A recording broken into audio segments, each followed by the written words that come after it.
Bonjour et bienvenue. On pense souvent aux agents d'IA comme un seul et même concept, mais en réalité, ils ne se valent pas du tout. Il y a toute une échelle de sophistication. Aujourd'hui, on va grimper cette échelle ensemble pour voir comment on passe d'une sorte d'encyclopédie un peu statique à de vraies équipes d'agents autonomes. Alors la question qui se pose, c'est est-ce que tous les systèmes d'IA sont les mêmes? La réponse, bien sûr, c'est non. Absolument pas. Mais alors comment on fait la différence? Eh bien, c'est justement en se penchant sur leurs capacités, ce qu'ils savent faire ou pas faire, qu'on commence à vraiment saisir tout le potentiel de cette technologie. Pour y voir plus clair, on peut imaginer un cadre, une sorte de guide en 4 niveaux. Chaque marche de cette échelle, c'est un vrai bond en avant en termes de capacité, débloqué par des patterns de conception bien précis. C'est un peu notre feuille de route pour suivre cette ascension. Allez, on commence par la base de la pyramide, le niveau 0. C'est le point de départ, le socle de tous les systèmes d'agents. On pourrait dire que c'est le cœur cognitif, mais on va vite voir qu'à lui tout seul, il est assez limité. Alors, à ce niveau, on a le grand modèle de langage, le fameux LLM. C'est ce cerveau artificiel super puissant qui a été entraîné sur des montagnes de textes. Le truc, c'est qu'il est complètement isolé, comme dans une bulle. Il a un savoir immense, quasi encyclopédique, mais il est totalement passif. Il ne peut pas interagir avec le monde extérieur, il ne se souvient de rien d'une conversation à l'autre, et il ne peut utiliser aucun outil. Rien. La meilleure image, c'est vraiment celle d'une gigantesque encyclopédie. Mais une encyclopédie statique. Il peut expliquer des concepts super complexes avec une facilité bluffante, parce qu'il a lu énormément de choses. Mais voilà, comme un livre imprimé, son savoir est figé à la date de son entraînement. Et c'est là sa plus grosse faiblesse, bien sûr. Si une info n'était pas dans ses données d'entraînement, pour lui, elle n'existe pas. C'est aussi simple que ça. L'exemple typique, demandez-lui qui va gagner les Oscars en 2025, eh bien, il n'en aura aucune idée. Il ne peut pas aller chercher l'info sur le web, il est coincé avec ce qu'il sait déjà. Alors, comment on fait pour dépasser cette limite? Comment on le sort de sa boîte? Eh bien, c'est exactement le but du niveau 1. C'est ici que l'agent commence à se connecter au monde réel et à devenir vraiment utile. Et la solution, elle tient en 2 mots. Utilisation d'outils. C'est le concept clé. C'est un peu comme si on donnait des mains et des yeux à ce cerveau. D'un coup, il n'est plus seulement un penseur, il peut agir. Et là, les bénéfices sont immédiats. L'agent peut tout à coup faire une recherche sur le web pour trouver une info toute fraîche, il peut appeler une API pour connaître la météo en temps réel, ou même se connecter à la base de données de l'entreprise pour vérifier le statut d'une commande. Bref, il devient un assistant concret, super pratique.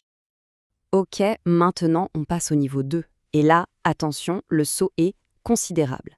L'agent ne fait plus que réagir ou exécuter une tâche simple, non, il commence à penser de manière stratégique. C'est vraiment ça la différence. On passe du faire au comment bien faire. Il ne se contente plus d'utiliser un outil bêtement, non.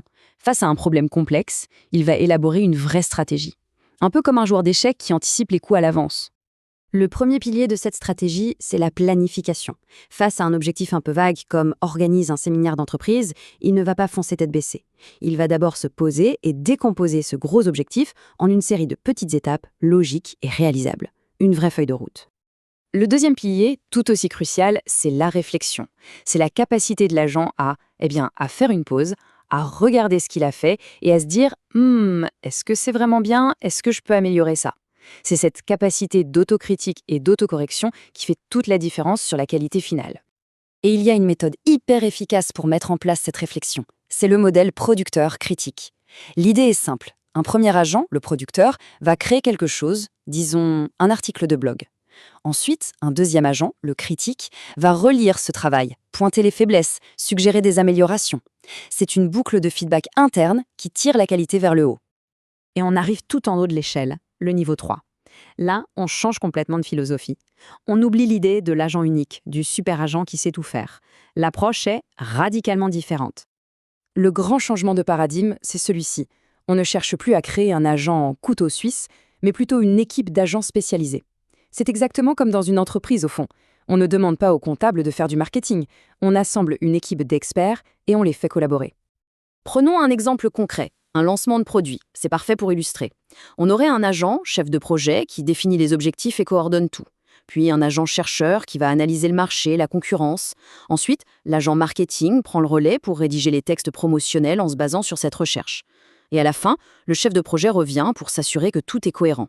C'est une véritable collaboration de spécialistes. Voilà, On a fait tout le chemin. C'est assez fou de voir cette progression, non? On est parti de systèmes qui ne faisaient que réciter de l'information figée pour arriver à des systèmes qui, franchement, frôlent une véritable autonomie. Pour résumer cette ascension, en quelques mots, niveau 0, c'était la connaissance brute, le savoir pur.